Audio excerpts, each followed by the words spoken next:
আমার প্রিয় ছাত্রছাত্রীরা, আজ আমরা জানব কাঠঠোকরা জীবের রহস্যকে নিয়ে। কাঠঠোকরা জীবের দৈর্ঘ্য অবিশ্বাস্য।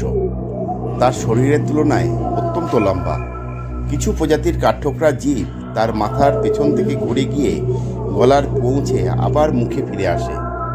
এটা একটি প্রাকৃতিক বিস্ময়। জীবের সাহায্যে গাছের গভীর থেকে খাবার তুলে আনে এরা। গাছে ঠোকর দিয়ে কাঠঠোকরা ছোট ছিদ্র তৈরি করে, তারপর তা দিয়ে জীব ঢুকিয়ে পোকামাকড়, ডিম এবং তাদের লার্ভা বের করে আনে। কাঠঠোকরা জীবের ভিতরে থাকে হাইয়াল অ্যাপারেটাস নামে এক ধরনের হাড়। এটা জীবকে নিয়ন্ত্রণ করে। এর সাহায্যেই এরা গর্তের ভেতর থেকে পোকামাকড় ধরে খায়। এদের জীব মস্তিষ্ককে আঘাতের হাত থেকে রক্ষা করে। কাঠঠোকরার ঠিক শুধু খাদ্য সংগ্রহের হাতিয়ার নয়, বরং এটা তার টিকে থাকার, নিরাপত্তার এবং প্রাকৃতিক অভিযোজনের এক আশ্চর্য উদাহরণ। এত জোরে গাছে ঠোকরালেও কাঠঠোকরার মাথার কোনো ক্ষতি হয় না। এর অন্যতম কারণ তার লম্বা জিভ।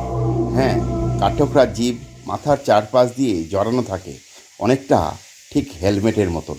রক্ষা করে তার মস্তিষ্ককে।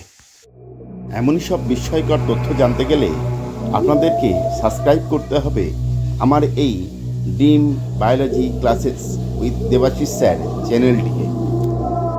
এই চ্যানেলটিতে প্রতিদিনই বিস্ময়কর সকল তথ্যকে নিয়ে আলোচনা করা হয়ে থাকে, যা আমাদের জ্ঞানের ভাণ্ডারকে প্রতিদিন সমৃদ্ধ করে তুলছে। জানাকি জানার মধ্যেই তো লুকিয়ে আছে জীবনের বিস্ময়। সব জানি এ কথাটা আমি একবারও বলি না, বরং আমি বলি আমি যা অল্প কিছু জানি তা আপনাদেরকে জানানোর চেষ্টা করলাম। আর আপনারা যেটুকু জানেন তা কমেন্ট করে আমাকে অবশ্যই জানান, তাহলে সমৃদ্ধ হবে আমার জ্ঞান। প্রিয় ছাত্রছাত্রীরা, তোমরা ঠিক করে দেখে বলো তো, তোমরা কি জানতে যে কাঠঠোকরা জীব এত বড় হয়ে থাকে, যা মাথার পেছন থেকে শুরু করে সামনে থেকে শুরু করে মুখ পর্যন্ত বিস্তৃত?